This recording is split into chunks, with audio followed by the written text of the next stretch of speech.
Hello అండి, welcome back to our channel Guru fashion. నేను మీ గురుని అనమాట. నేను ఆల్రెడీ చెప్పాను కదండి, మా ఊర్లో రాములవారి గుడి రీమోడలింగ్ సందర్భంగా అన్నదానం చేస్తున్నారని. సో ఆ కార్యక్రమం కోసమే ఇక్కడ మా పెదనాన్న అనమాట ఈయన. సో బజ్జీలు ఉంటాయి కదండి, బజ్జీల కోసం టిఫిన్లు ఉగ్గాన్ని బజ్జీల కోసము ఈయన శనగపిండి అయితే కలుపుతున్నారు. 100 మందికి 1000 మందికి మన ఇంట్లో 2-3 మెంబర్స్కి చేయాలంటేనే ఉప్పు ఎక్కువైంది, కారం ఎక్కువైంది, కొంచెం పసుపు ఎక్కువైంది, ఏదో సమ్ రీజన్స్ అయితే చెప్తుంటాం.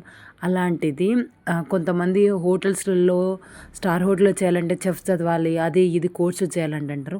బట్ అదేంటో తెలీదండి. మా పల్లెటూరు వాళ్ళకి సొంతం అనుకుంటా ఇలాంటి టాలెంట్ అండి.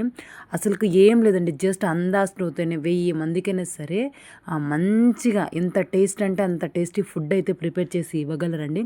వాళ్ళ హార్డ్ వర్క్‌కి, వాళ్ళ జస్ట్ చూసానే చెప్పగలరండి. వీటిలో వాటర్ పడాలి, అట్లా కలర్ తక్కువ ఏదో చూసానే వాళ్ళు చెప్పేస్తారనమాట. సో మీ మీ ఊర్లో కూడా ఇలా అందరూ కలిసి చేసుకునే పండుగలు ఏమైనా ఉంటే కామెంట్ చేయండి. మా ఊర్లో అయితే ఇలా కలిసి చేసుకునే పండుగలు చాలా అంటే చాలా తక్కువ అండి. సో 1, 2 ఉంటాయి కాబట్టి మేము అస్సలకి ఎక్కడున్న ఆ పండుగల నుంచి ఆల్మోస్ట్ చాలా మిస్ అయితే కాము. మీకు ఇలా నచ్చినట్లయితే thanks for watching. Please subscribe our channel.